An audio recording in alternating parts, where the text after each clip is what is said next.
नमस्कार दर्शक बंधु आपण प्रिय कार्यक्रम हाको भाई यूट्यूब चैनल को मु स्वागत करुअछि। मु हाको भाई आज पुणी आउ एक नूतन अध्याय सहित आपण मानकु दर्शन कराइबा निमंते सही भली चित्ताकर्षक और आकर्षणीय पर्यटन स्थली जेउठी लुचि रही माँ अंबिका विशेषत्व। तेबे दर्शक बंधु चलतु सही अपूर्व पर्यटन स्थलीटीर पुरातन इतिहासर अतीत को टिके समस्त को दर्शाई दबा। मयूरभंज जिलार सुप्रसिद्ध पर्यटन स्थली भाव में मान्यता लाभ करथिबा तालडीहा ग्रामांचल रे रहिथिबा सुप्रसिद्ध माँ अंबिका महाशक्तिपीठ देवकुंड नाम रे चर्चित एवं वर्णित। अपार करुणामयी माँ अंबिका अपार करुणा किभली दर्शक दर्शिका मानंकु आकर्षणीय और मनमुग्ध करि पारुछि ताहा बुली देखिबा आउ जानिबा।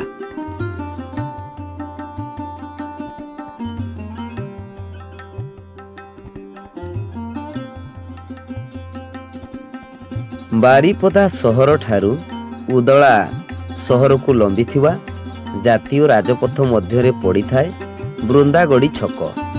बृंदागड़ी छक ठारू पश्चिम को लंबी थिबा पिचु रास्तार गले मात्र 20 किलोमीटर यात्रा कले देवकुंडर माँ अंबिका महाशक्ति पीठटी दर्शन करने निमंते सौभाग्य लाभ मिलता है। दर्शक बंधु जदि आपण माने 4 चकिया बा 2 चकिया जान मध्य आसुछंती तेबे अति सहजरे एठारे पहुंची पारिबे। मुख्य प्रवेश गेट्रु मात्र 5 किलोमीटर भीतर को प्रवेश कले माँ अंबिका को दर्शन मिली थाए।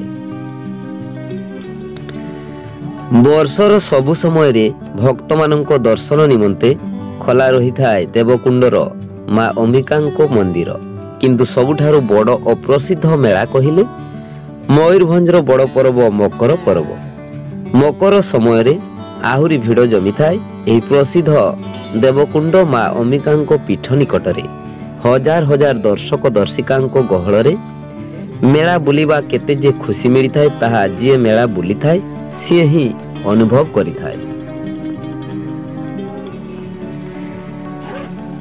एही स्थानटीर सौंदर्य को आखिरे न देखिले एहार सुंदरता को हृदयंगम करिबा संभवपर नुह। सुउच्च शाल गछ सबुजिमा असुनील आकाशर आकाश तले जेपरी प्रकृतिर तुली स्पर्शरे चित्रित एही माँ अंबिका पवित्र मंदिर बेढ़ार चतुर्पार्श्वर परिवेश निकटरे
ପୁରାଣରେ ଅଛି ପରଶାଣାଂ ଭାରତ ଶ୍ରେଷ୍ଠ ଦେଶନାଥ ମୂଳ ସୃତ ଉତ୍କଳ ସୁଅ ସମଦେଶ ଦେଶ ନାସ୍ତି ମହିତଳେ। ଏହାର ଅର୍ଥ ହେଉଛି ଉତ୍କଳ ଭଳି ସମାନ ଦେଶ। ପୁରା ମହିମାନେ ସମଗ୍ର ପୃଥିବୀ ଭିତରେ ନାହିଁ। ଉତ୍କଳ ହେଉଛି ଏହି ଓଡ଼ିଶା। ନଦ ନଦୀ ପ୍ରାକୃତିକ ପ୍ରାଚୁର୍ଯ୍ୟରେ ପରିପୂର୍ଣ୍ଣ ହେଉଛି ଓଡ଼ିଶା, ଗୋଟେ ପ୍ରାଣମୟ ଭୂଖଣ୍ଡ ଓ ତା ଭିତରେ ଅଛି ଏହି ମୟୂରଭଞ୍ଜ ଜିଲ୍ଲାଟି। ପ୍ରାକୃତିକ ସୌନ୍ଦର୍ଯ୍ୟରେ ଭରପୁର ଏହି ଜିଲ୍ଲାଟି, ଆଉ ତାରି ଭିତରେ ତାକୁ ଗର୍ବ ଗୌରବ କରୁଥିବା ଗୋଟିଏ ପର୍ଯ୍ୟଟନ ସ୍ଥଳୀ ହେଉଛି ଦେବକୁଣ୍ଡ। ତେବେ ଦେବକୁଣ୍ଡ ଇତିହାସରେ ବହୁତ ଜିନିଷକୁ ସାକ୍ଷୀ ରଖିଅଛି। ତା ବିଷୟରେ ବର୍ତ୍ତମାନ ଆମେ ବହୁତ କିଛି ଜାଣିବା, ଆଉ ୟାକୁ କାହିଁକି ଦେବକୁଣ୍ଡ କୁହାଯାଇଛି ତା ବିଷୟରେ ମଧ୍ୟ ଜାଣିବା। ଦେବକୁଣ୍ଡ ପ୍ରକୃତରେ ହେଉଛି ଗୋଟିଏ ବହୁତ ସୁନ୍ଦର ଧାର୍ମିକ ଜାଗା ଏବଂ ପର୍ଯ୍ୟଟନ ସ୍ଥଳୀ, ଯେଉଁଟାକି ଆପଣମାନେ ଜାଣିଥିବେ ମୟୂରଭଞ୍ଜ ଡିଷ୍ଟ୍ରିକ୍ଟରେ ଅଛି। ଆଉ ସେଇଟା ସବୁଠାରୁ ଫେମସ୍। ଏଠି ଯେଉଁ ତାର ଜଳପ୍ରପାତଟି ଅଛି ସେଥିପାଇଁ ବହୁତ ଉପରୁ ପାହାଡ଼ ଉଚ୍ଚ ଶିଖରରୁ ଯେହେତୁ ଜଳପ୍ରପାତଟି ଖସୁଛି, ସେଥିପାଇଁ କି ତାର ସୌନ୍ଦର୍ଯ୍ୟ ବହୁଗୁଣିତ ହୋଇଥାଏ ଏବଂ ତାର ଯେଉଁ ସଂସ୍କୃତି ପରମ୍ପରା ସହିତ ଜଡ଼ିତ ହୋଇକି ଲୋକମାନସରୁ ଯାହା ଶୁଣାଯାଉଅଛି, ଦେବକୁଣ୍ଡର ଅର୍ଥ ହେଉଛି ଦେବତାମାନଙ୍କର ଗାଧେଇବା ପାଇଁକି ଥିବା କୁଣ୍ଡ। ଏହା ଆମ୍ଭେମାନେ ଶୁଣିଛୁ ଯେ ଆମର ଯେତେ ସବୁ ଦେବାଦେବୀ ଅଛନ୍ତି ସେମାନେ ସମସ୍ତେ ଦେବକୁଣ୍ଡରେ ନିଜର ସ୍ନାନ ସାରିକି ଉପରେ ଥିବା ମା ଅମ୍ବିକାଙ୍କର ମନ୍ଦିରରେ ମା ଅମ୍ବିକାଙ୍କୁ ଦର୍ଶନ କରୁଥିଲେ। ଯେହେତୁ ଦେବତାମାନେ କୁଣ୍ଡରେ ସ୍ନାନ କରିଥିଲେ, ସେଇଥିପାଇଁ କୁଣ୍ଡଟିର ନାମ ଦେବକୁଣ୍ଡ ବୋଲି ନାମିତ କରାଯାଇଛି। ମା ଅମ୍ବିକାଙ୍କୁ ହିନ୍ଦୁ ଧାର୍ମିକାଲମ୍ବୀମାନେ ପାର୍ବତୀ ମା ହିସାବରେ ମଧ୍ୟ ଜାଣିଥାନ୍ତି। ପାର୍ବତୀ ହେଉଛନ୍ତି ଶିବଙ୍କର ପତ୍ନୀ। ଅମ୍ବିକାଙ୍କର ଏଇ ଯେଉଁ ମନ୍ଦିରଟି ହୋଇଛି ତାର ଇତିହାସ ବିଷୟରେ ଜାଣିବା ପାଇଁ ହେଲେ କିଛି ବର୍ଷ ପଛକୁ ଯିବା ପାଇଁ ପଡ଼ିଥାଏ।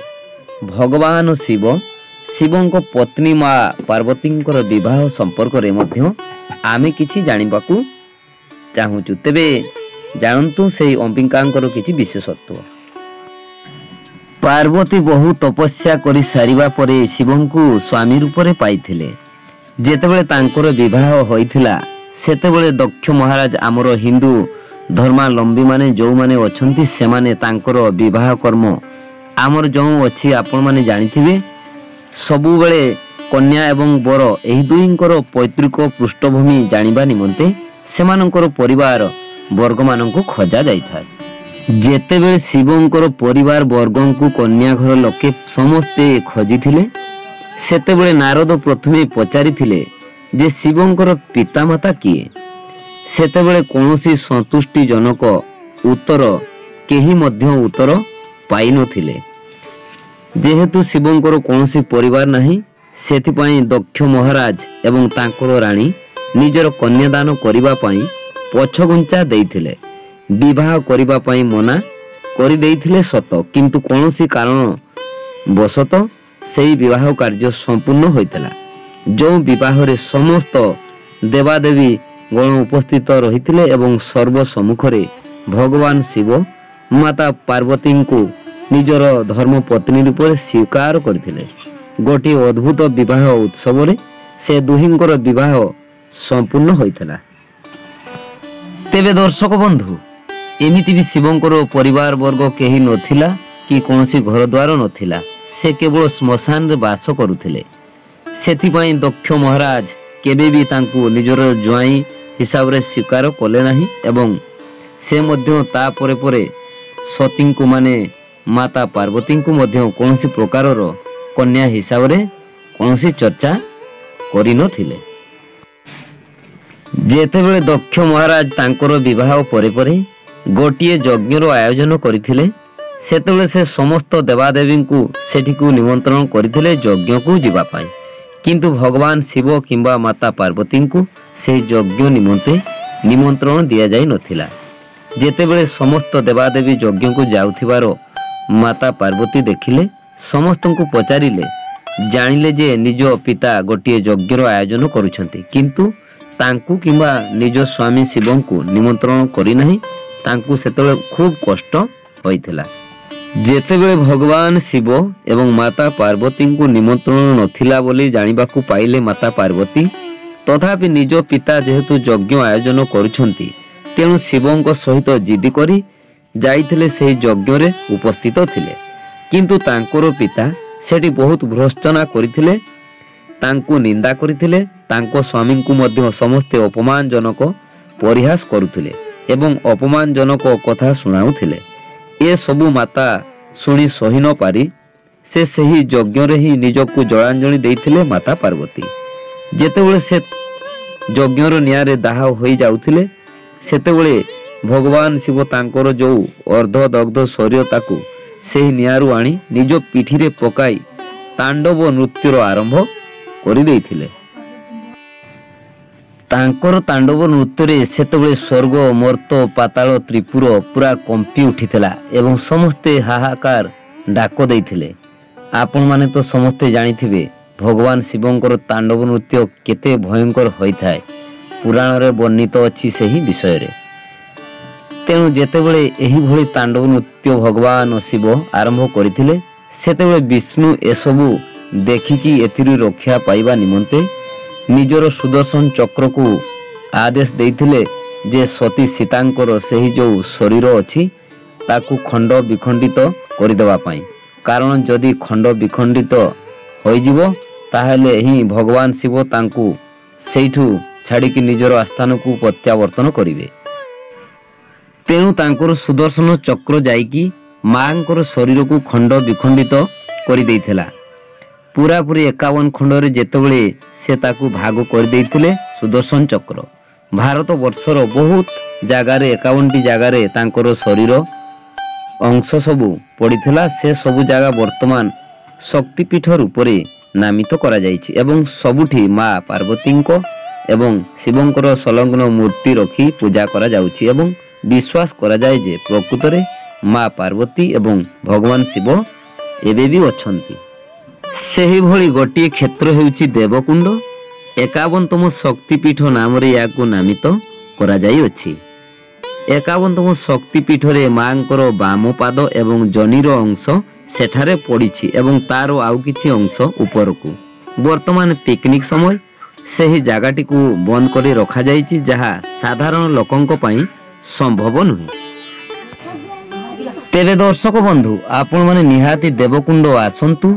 आपण माने जहा मानसिक करिवे ताहा निश्चय पूरण हेबो। एठाकार प्राकृतिक सौंदर्य भरा परिवेश ताकू उपभोग करंतु। ता सहित भगवान शिव एवं माँ अंबिकांकर आशीर्वाद को लाभ करंतु।